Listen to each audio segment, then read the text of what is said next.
ኢየሱስ ጌታ ነው በሚል ቀይ በዓል የምናከብረው ለምንድን ነው ካላችሁ፣ አንደኛ ሁሉም መንገዶች ወደ ሮም ያስገባሉ። ሆነ እንዲህ አያደርግ የሚባል ሰው የት እናገኝ?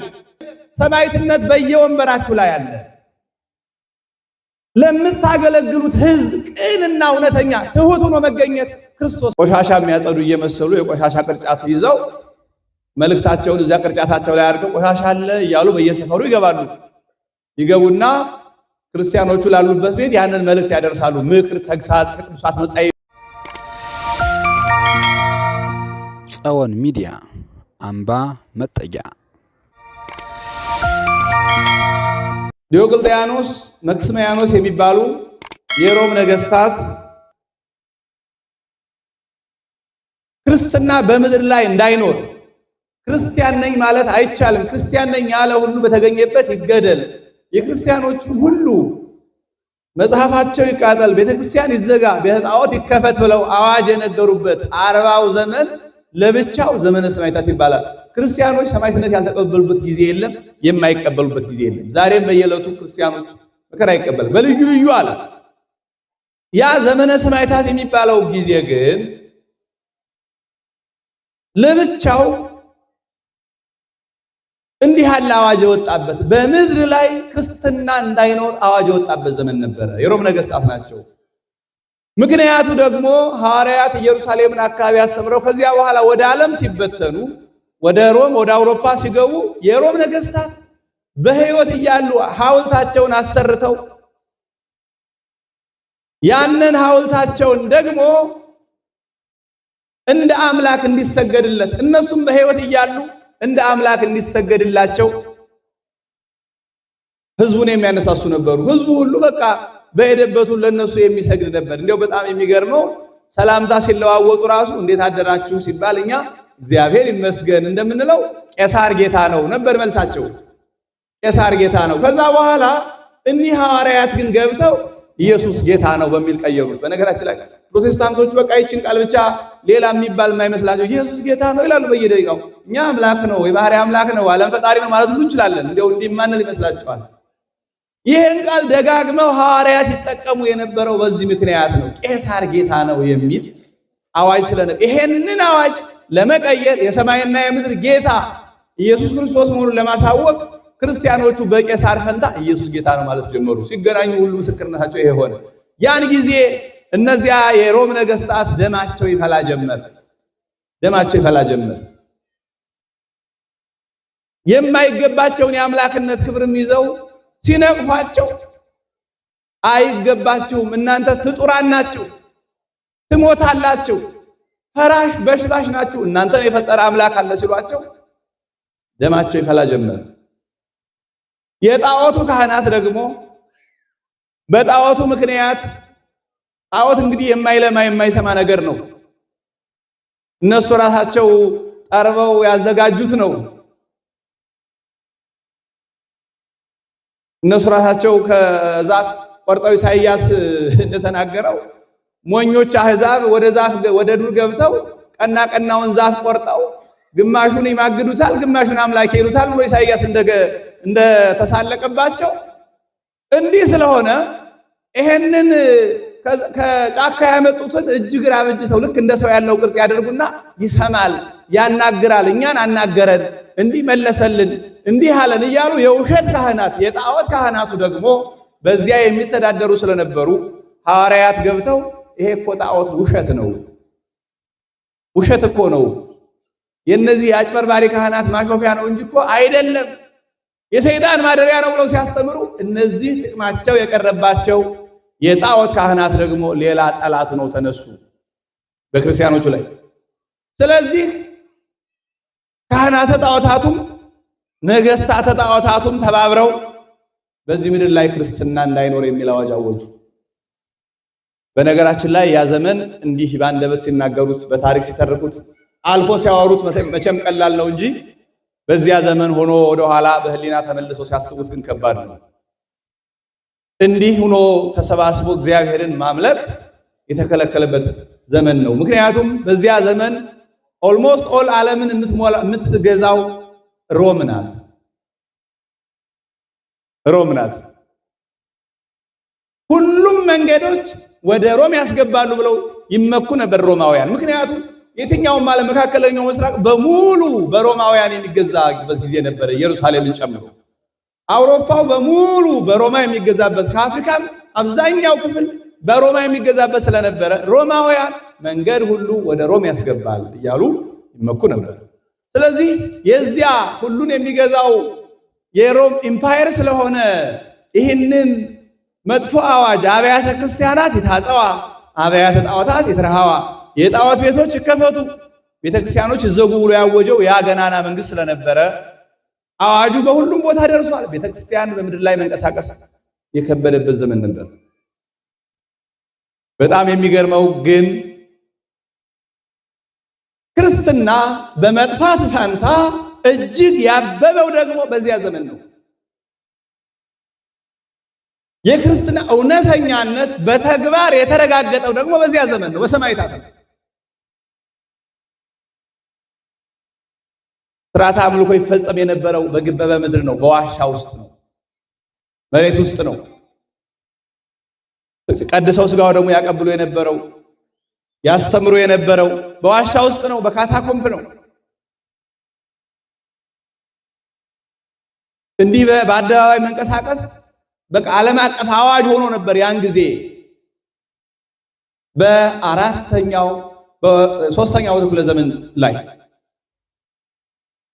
ሶስተኛው ክፍለ ዘመን ላይ ያን ጊዜ ክርስቲያኖቹ በሁለት መንገድ ክርስትናውን መምራት ጀመሩ። ልብ በሉ ክርስቲያኖች፣ በመከራ ዘመንም ክርስትና ይኖራል።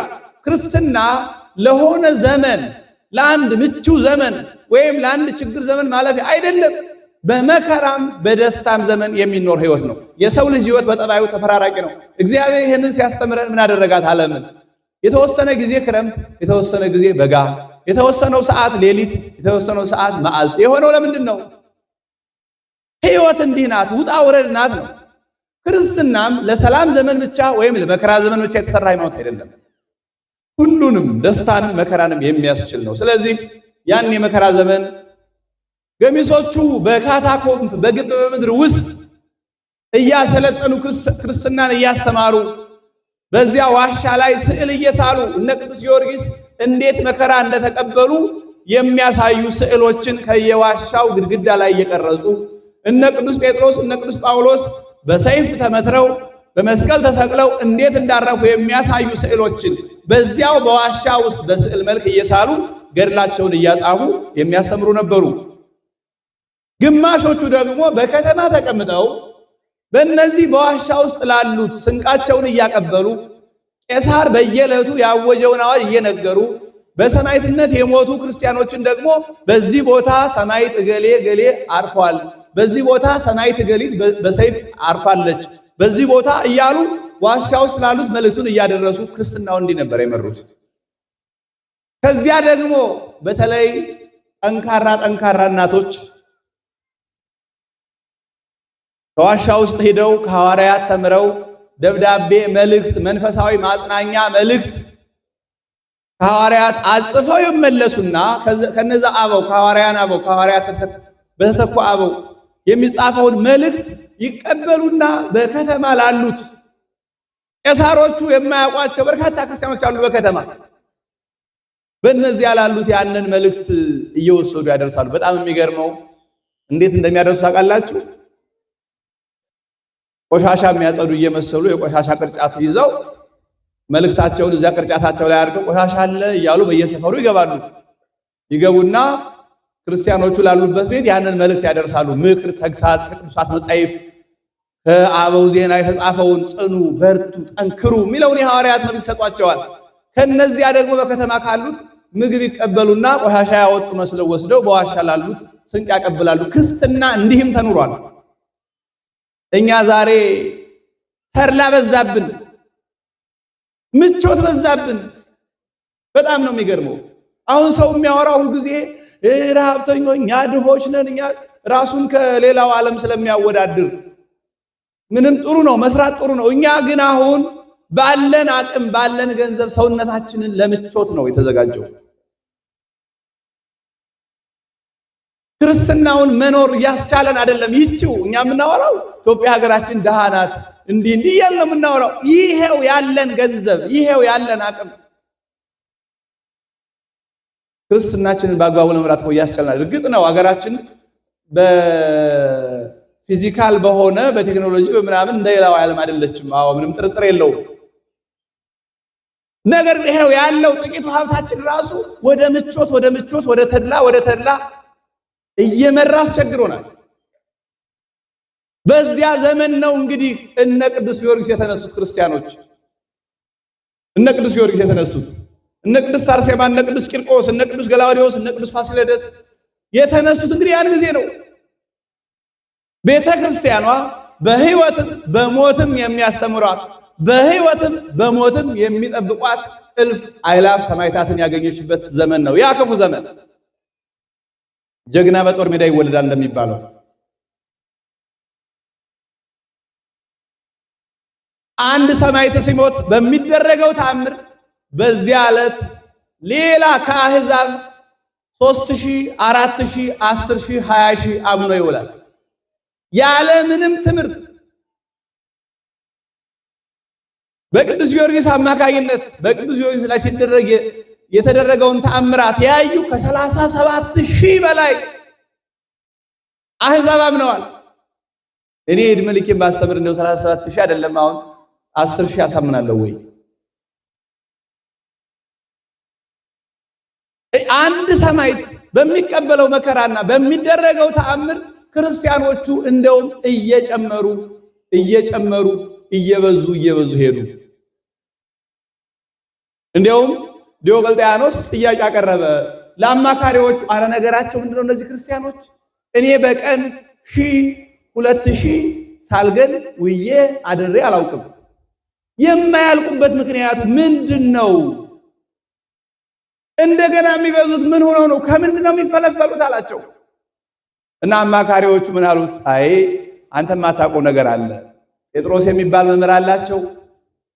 እሱ እኮ አንተ 1000 ስትገድል 2000 10 ስትገድል 20000 አሳምኖ ነው የሚያድረው ብለው ነገር ሰሩ። በዚህ ምክንያት ነው ተፍጻሜተ ሰማዕት ቅዱስ ጴጥሮስን የገደለው ዲዮቅልጥያኖስ። በዚያ ዘመን እንግዲህ ቅዱስ ጊዮርጊስ ቅድም ገድሉ ላይ ሲነበብ እንደሰማችሁት የበጎ የደጋግ እናትና አባት ልጅ ነው። ቅዱስ ጊዮርጊስ አባቱ ፈጥኖ ስለሞተ አንድ ደግ መስፍን አሳደገውና እድረዋለሁ ኩለዋለሁ ብሎ ባሰበበት ጊዜ ያሳደገው ሰው ሞተ። ከዛ በኋላ ቅዱስ ጊዮርጊስ ሐዘኑን ሲጨርስ የዛን ያሳዳጊውን መስፍን አባቱም አገረጋይ ስለነበረ እንግዲህ ይህንን አካባቢ ከንጉሠ ነገሥቱ ሂጄ አስፈቅጄ ላስተዳድር ብሎ ንጉሡ ወዳለበት ሲሄድ ንጉሡ ሕዝቡን ሁሉ ሰብስቦ ልክ እንዲህ እንደዛሬው እኛ እንደተሰበሰብ ለበጎ እንደተሰበሰብነው ሕዝቡን ሁሉ ሰብስቦ ከእግዚአብሔር ለይቶ ጣዖት አቁሞ ያሰግደዋል። ለጣዖት ያሰዋዋል፣ ለሰይጣን ያሰግደዋል። ቅዱስ ጊዮርጊስ ይህን ሲያይ እጅግ ተናደደ። በዚህ ሰዓት ቅዱስ ጊዮርጊስ ስንት ዓመቱ ነበር? ክርስቲያኖች ሰማዕትነት ሲጀምር ስንት ዓመቱ ነው? 20 ዓመቱ ነው። ወጣቶች ልብ በሉ፣ 20 ዓመቱ ነው። በ20 ዓመቱ ነው ሄዶ ከንጉሠ ነገሥቱ ፊት ይሄንን ሲያይ የዚህን ሰው መንግስትማ አልፈልገውም፣ ይቅርብኝ፣ እንዲህ እግዚአብሔር የማይታወቅበት ሰይጣን የሚመለክበት መንግስት ይቅርብኝ፣ አልፈልግም አለ። ወገደ ፈቅናቶ ይሄንን የምስፍናውን ትጥቁን አወለቀና እንካ ለምትፈልገው ስጥ፣ አነ ክርስቲያናዊ ገሃደ፣ እኔ ክርስቲያን ነኝ አለ። እኔ ምንድን ነኝ አለ? ክርስቲያኖች እኛ ምንድን ነን? እኔ ክርስቲያን ነኝ። በነገራችን ላይ የሰማዕታት ትልቁ ምስክርነታቸው ነው። አነ ክርስቲያናዊ ገሃደ፣ እኔ በግልጽ ክርስቲያን ነኝ፣ እኔ በግልጽ የክርስቶስ ነኝ አለ። እንዲህ እልፍ ኃይላፍ ወታደር ህዝብ ሁሉ እኮ ባለበት መካከል ነው።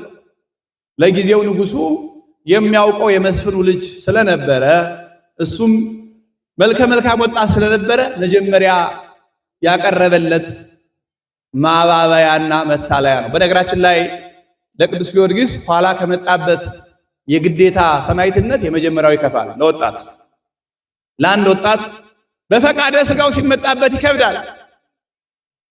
ስለዚህ የመጀመሪያው ጥያቄ አንተማ የኛ ልጅ አባትህ ደግ አገልጋያችን ነበር፣ ጥሩ አገረ ገዥ ነበረ። አንተም በአባትህ እግር ተተክተህ አገር ትገዛለህ። እኔ ሀብቴን ላንተ ነው የማወርሰው፣ ልጄን አጋባሃለሁ። የቀረበለት ማባበያ በጣም ከባድ ነው። ልብ በሉ ወጣቶች፣ ሰማዕትነት የሚጀምረው ከውስጥ እንጂ ከውጭ አይደለም። የውጭ ሰማዕትነት የስሜት ነው።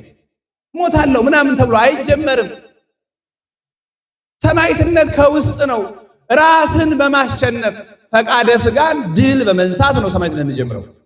ቅዱስ ጊዮርጊስ ሰማዕትነቱን የጀመረው በዚህ ነው። የንጉሥ ልጅ ታገባለህ ተብሎ አሁን የ20 ዓመት ወጣት እምቢ ይላል። እስኪ እግዚአብሔር ያሳያችሁ። የንጉሥ ልጅ ታገባለህ። የዛሬ ወጣት ዝም ብሎ አልፋ ስትሄድ ያያት አንዲት መልከ መልካም ወጣት ካላገባ ብሎ አይደለም እንዴ ያዙ ልቀቁኝ እያለ እናት አባቱን የሚያስቸግረው። ይሄ ራሱን የማይገዛ ወጣት።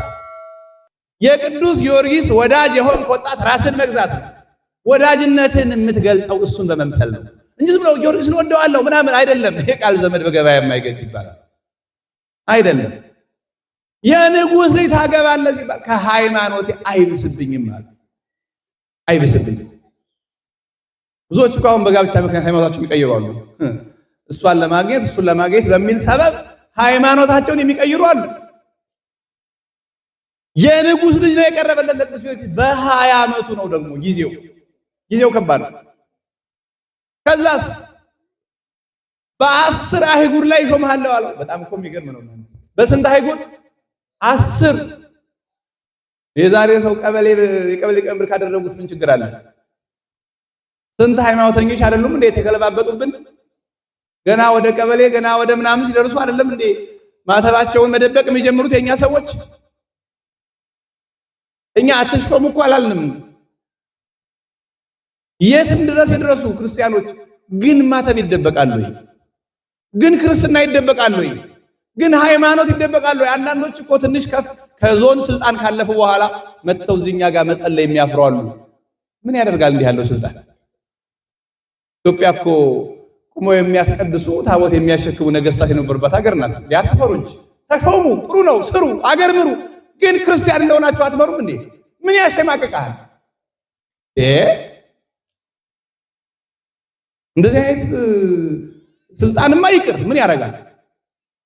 በይፋ መጸለይ የማልችልበት ከሆነ ስጋው ደግሞ ለመቀበል ንስሐ ለመግባት ከማንኛውም ምዕመን ጋር አብሬ ቁሜ ሃይማኖቴን ለመግለጽ የማልችልበት ስልጣንማ ይቅርብኝ፣ ምን ያደርግልኛል? ብዙዎች እንዲህ ይሸማቀቃሉ። በጣም ይገርማል። ገና እኮ ለአንዲት ትንሽ ስልጣን ነው፣ ለአንድ ቢሮ ኃላፊ ለመሆን ማለት ነው።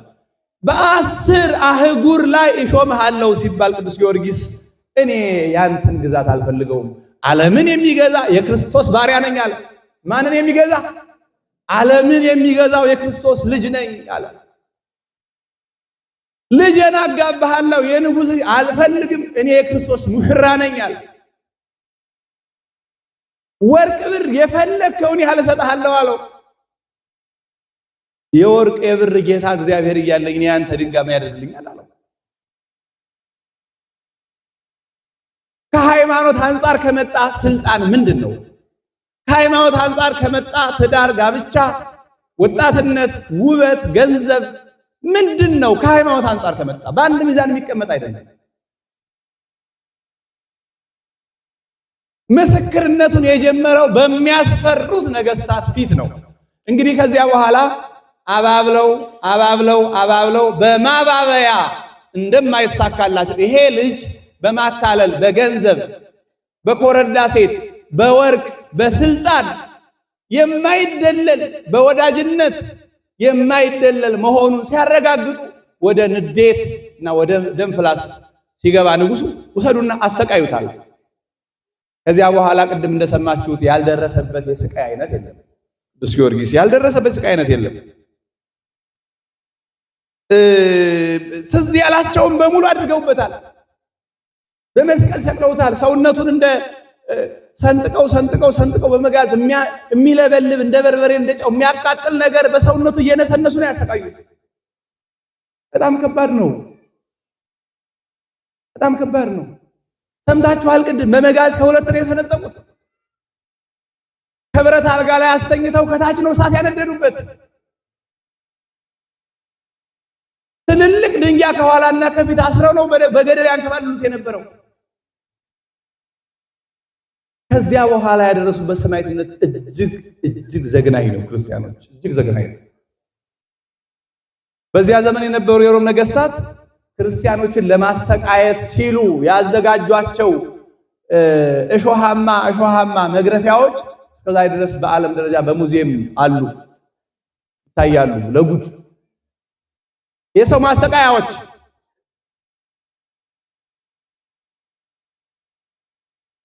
ያ ሁሉ አልበገረውም። ምክንያቱም ቅዱስ ጊዮርጊስ ምን ብሎ ለምኖታል? እግዚአብሔር ጌታዬ ሆይ ይሄንን ከሃዲና አላዊ ንጉሥ ሳላሳፍረው ነፍሴን ከስጋዬ እንዳትለያት አለው። ሳላሳፍረው ያንተን አምላክነት የሱን ደካማነት ለሁሉ ሰው ሳልገልጽበት ነፍሴን ከስጋዬ እንዳትወስድ አለው። ግዴለ 3 ጊዜ ትሞታለህ፣ 3 ጊዜ ማስነሳሃለሁ፣ በአራተኛው ሰማዕትነት ተቀብለህ አክሊልን ታገኛለህ አለና እግዚአብሔር ቃል ገባለት። አሁን እንግዲህ ይሄ ንጉሥ የሚችለውን በሙሉ አደረገ። በእውነቱ የሚችለውን በረሃብ ይሞታል ብሎ ከአንዲት ድሃ ምንም ከሌላት ሚላስ የሚቀመስ ከሌላት ባልቴት ወስደው አሰሩት። ሴትዮቱ ለራሷ የላትም እንኳን ለሰው ሰጠው። ሴትዮቱ አሳዘናትና አይ ምን ላድርገው ይሄን ሰው አመጣው አሰሩብኝ፣ እስኪ መንደር ሂጄ የሚበላ ነገር ልለምንለት ብላ ለምን አልታበላው። ባለጸጎቹ አስረውት ድሃይቱ ለምን አልታበላው። ደርሳ ስትመለስ ቤቷ በሙሉ በበረከት ተሞልቷል። ይሄ ብቻ አይደለም፣ የታሰረበት ደረቅ ምሰሶ ለምልሞ 15 ክንድ ከቤቱ በላይ 15 ክንድ ብቅ ብሎ ይታያል በከተማው ለተአምራት። አሁን ይሄን ሰው እንዴት ማሸነፍ ይቻላል? ጎበዝ ክርስቲያን እኮ አይሸነፍም ክርስትናውን ካልተው በስተቀር። ክርስቲያን የሚሸነፈው ለፍቅር ነው። ክርስቲያን የሚሸነፈው በትህትና ነው። ክርስቲያን የሚሸነፈው በረራዬ ነው። ሃይማኖት ካድ ለጣዖት ስገድ ሲሉት ግን ክርስቲያን አይሸነፍም።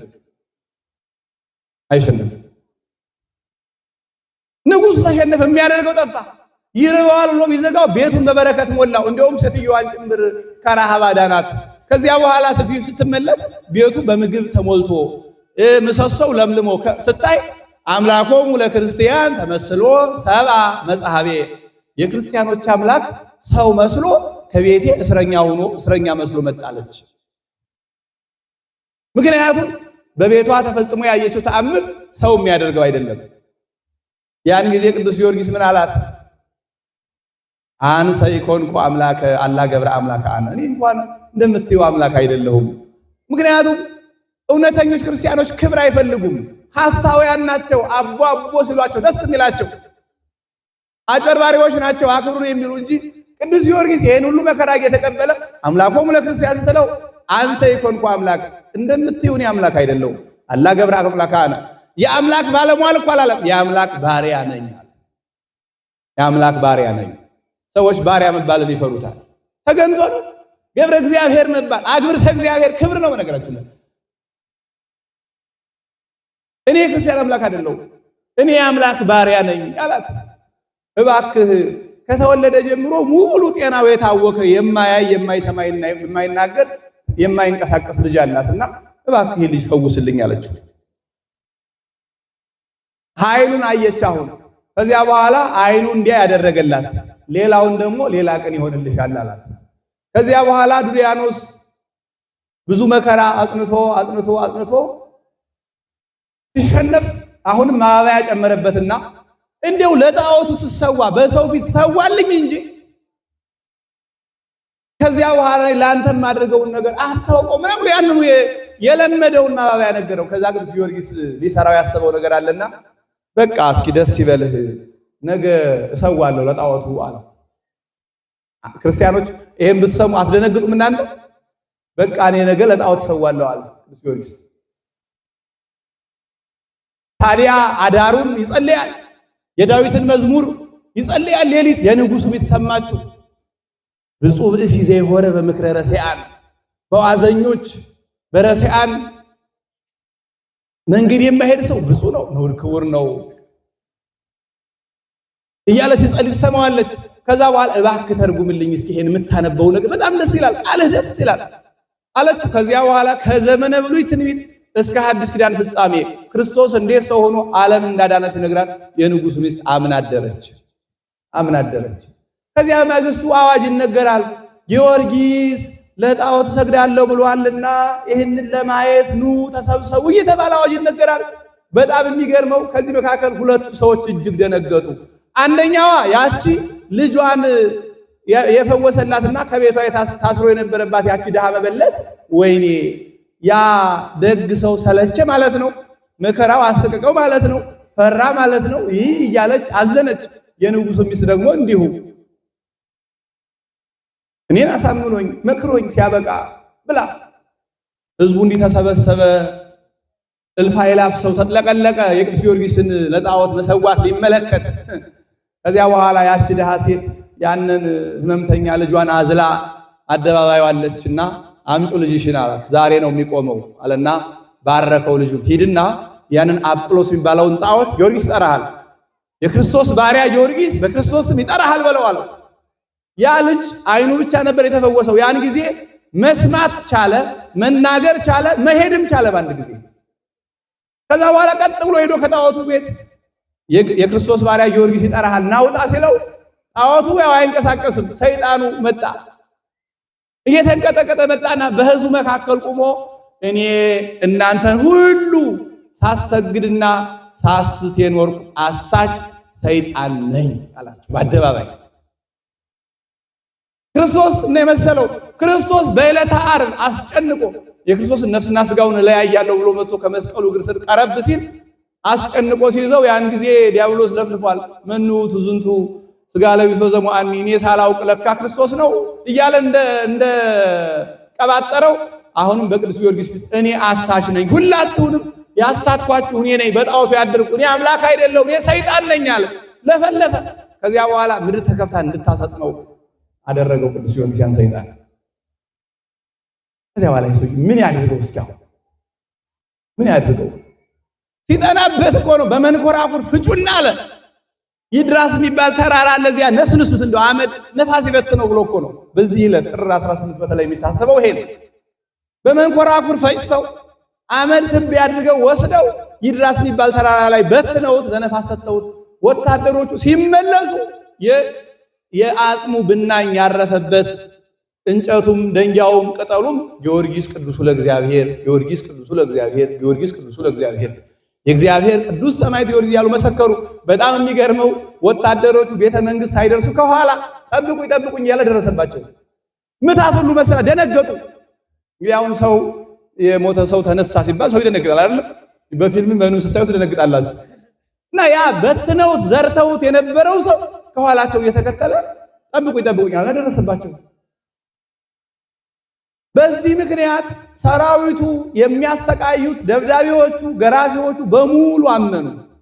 የንጉሥ ሚስት አመነች። ንጉሥ ተበሳይቶ ሚስቱን አሰቃይቶ በመከራ ሰማይቱና ነው ያረፈችው። የንጉሥ ሚስት ራሷ በመስቀል ሰቅሎ አስገርፎ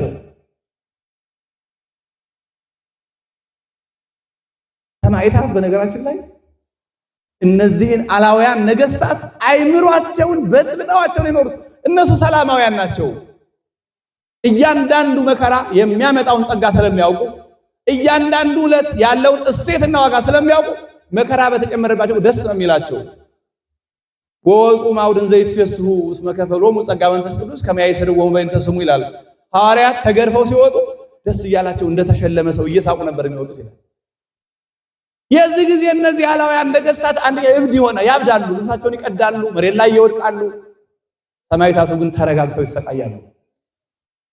ክርስትና እኮ ሲገባን ክርስቲያኖች ለየት ያለ ህይወት ነው። በመከራ ውስጥ ያለ ደስታ እኮ ነው ክርስትና ማለት ነው። በእሳት ውስጥ አይደለ ሰለስቱ ደቂቅ የዘመሩት እሳት ተጥለው እኮ ነው። በእሳት ውስጥ እግዚአብሔርን ያመሰግናሉ። እኛ እንደው እሳት አይደለም አንዲት መከራ ከመጣች ማማረር ስራችን። ክርስትና ማለት በመከራ ውስጥ መደሰት ነው። ሰማዕትነት ማለት እሱ ነው። ከዚያ በኋላ ምን እኔ እንግዲህ ከአቅሜ በላይ ነው፣ ሌላ ሰው ፈልጉ አለ ንጉሡ። እና አንድ ጠንቋይ ስራየኛ ተፈልጎ በቃ እኔ ገለዋለሁ አለ። ብዙ ምልክት ምታት ምናምን ያሳያልና እሺ ተባለ። መርዝ በጥብጦ ከዛ ደግሞ በዚያ መርዝ ላይ የአጋንንትም ስም ጠርቶ ጸለይኩ ምናምን አለና በእርግጥ ያዘጋጀው መርዝ ነው።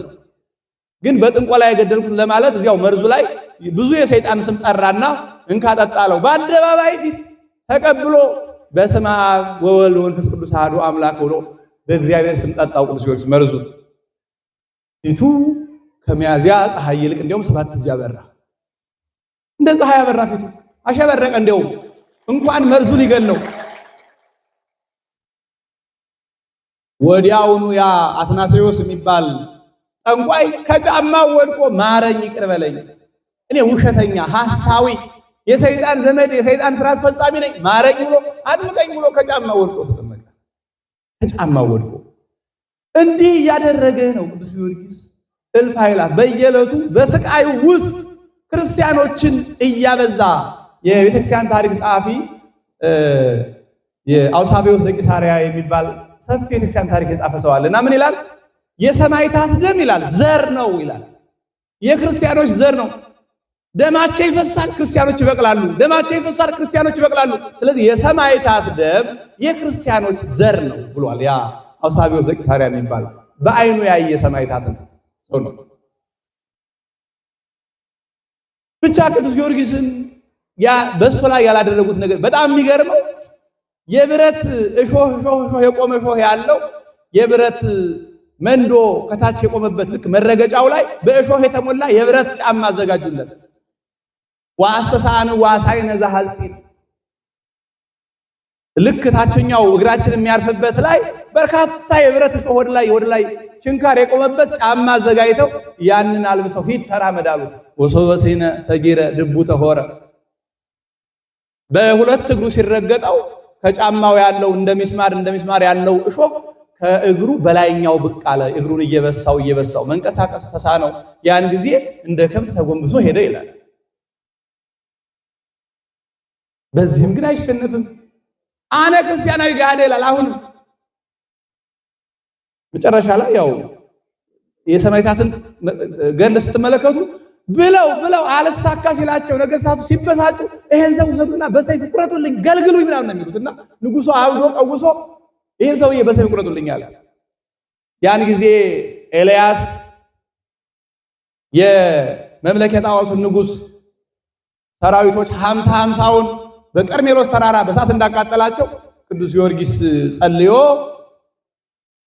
70ውን ነገስታት ጣዖት ሲያስመልኩ ህዝብን ለሰይጣን ሲገብሩ የነበሩ 70ውን ነገስታት እሳት ከሰማይ ወርዶ እንዲበላቸው ነው ያደረጋቸው።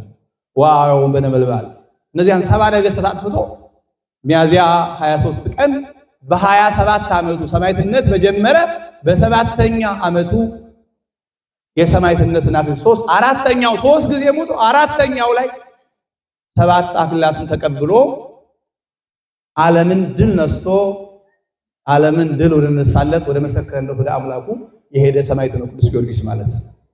ሰማዕትነት እንዲህ ነው ክርስቲያኖች። አሁን ይሄ የቅዱስ ጊዮርጊስ ሰማዕትነት ነው። የኛ ሰማዕትነት ምን ይሁን ምን ይምሰል የሚለውን ነው ማየት ያለብን። አሁን ዋናው ጉዳይ እሱ። መቼም ሁላችን በሰይፍ አንቆረጥም፣ ሁላችን በእሳት አንቃጠልም። ታዲያሳ ነጋዴ ያተርፋል እኮ ያተርፋል። አትማሉ፣ አትዋሹ፣ ግን ነግዱ፣ አትርፉ፣ አግኙ። ምንም ጥርጥር የለውም። ግን መጠን አለው። የትርፍ መጠን አለው። ምክንያቱም ሰርቪስ አለው። ሰው ይቀጥራል፣ ቤት ኪራይ ብሎ ያመጣ በተመለሰበት። እዚህ ጓሮ ያለች ሱቅ ለዚህ ማህበረሰብ እዛ ከተማ ቀበሌ 4 ሄዶ ከመግዛት ታድነዋለች። ስለዚህ የሰውዬ ይሄንን ማህበረሰብ ከዚያ ድካም ስላዳ ነው የሚያተርፈው አለ። ህጋዊ ነው። ግን ዝም ብሎ አይማልም። ከሚዛን መስረቅ፣ እየዋሹ መቅረብ ክርስትና አይደለም። ነጋዴው ሳይዋሽና ሳይቀጥ በትክክል ከነገደ ሰማዕት ነው። ክርስቲያኖች ሳይዋሽ የሚነግድ ነጋዴ ሰማዕት። ለምን? አምላኩ እውነተኛ ጻድቀ ባህሪ ነዋ። ለምንድን ነው ገሌ እንዲህ የሆነው ሲባል እሱ ክርስቲያን ነው አይዋሽም። እንዲህ የሚያስብል ሰው አሁን የት እናምጣ? እገሌ እንዲህ ስለሆነ ክርስቲያን ስለሆነ እንዲህ አያደርግ የሚባል ሰው የት እናገኝ? አሁን እሳቱን ተውት፣ ሰይፉን ተውት፣ ስለቱን ተውት። በህይወታችን መመስከር ይቻላል። ስለዚህ ስንነግድ ሳንዋሽ ከነገድ ለክርስቶስ ለእውነተኛው ክርስቶስ መመስከራችን ነው። በየትኛውም በተቀመጥንበት የአመራር ወንበር ላይ እውነተኛ ፍትህ ከሰጠን ለክርስቶስ መሰከርን። ፊት አይተን ሳናዳላ ለገንዘብ በዘመድ አዝማድ ወይም በግፍ ካልፈጸም በተቀመጥንበት ወንበር ለክርስቶስ መመስከር ይቻላል። ክርስቲያኖች፣ አንዳንዱ ሰው ሩቅ ይመስለዋል። ሰማዕትነት ሩቅ አይደለም። ሰማዕትነት በየወንበራችሁ ላይ አለ። ለምታገለግሉት ህዝብ ቅንና እውነተኛ ትሁት ሆኖ መገኘት ክርስቶስን መሆን ነው። ለክርስቶስ መመስከር ነው። ሌላ አይደለም። ሰማዕትነት ሌላ አይደለም። በተቀመጥንበት የፍርድ አደባባይ እውነትን መፍረድ አንሰ በእንተ መጻይቁ ከመ ይኩን ሰማዕተ በጽድቅ እንዳለው እንደ ክርስቶስ ሰማዕት መሆን ነው። እንደ ቅዱስ ጊዮርጊስ መምሰል ነው።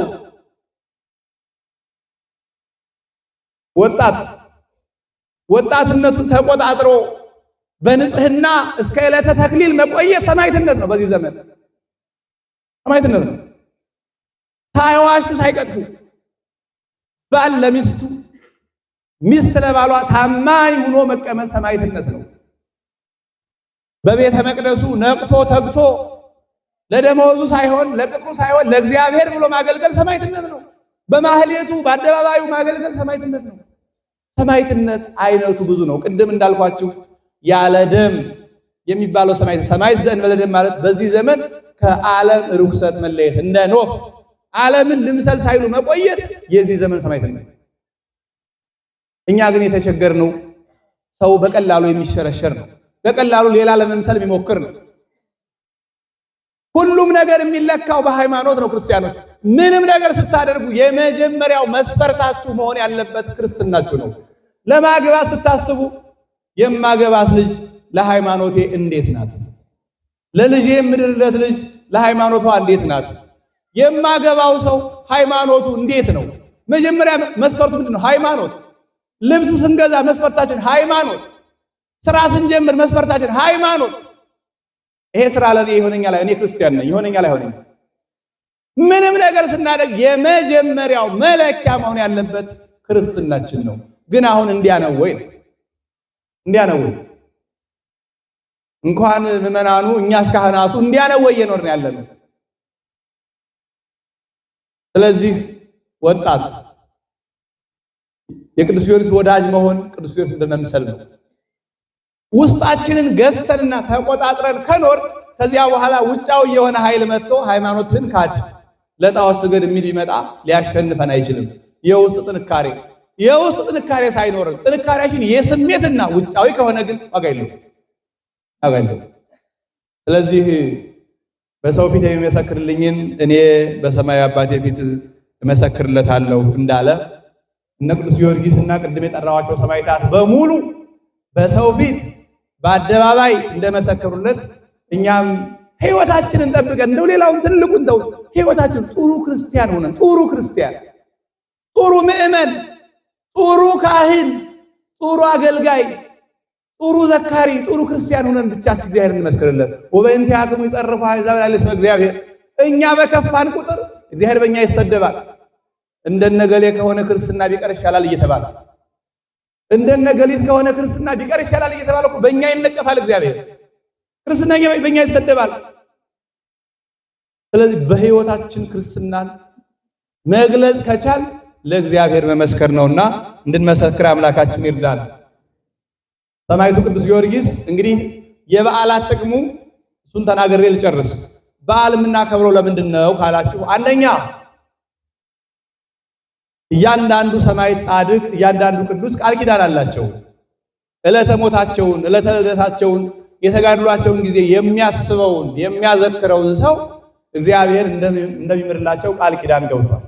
ስለዚህ በዚህ ዕለት ተገናኝቶ ዜናቸውን፣ ዜና ሞታቸውን፣ መከራቸውን መስማትና ማሰብ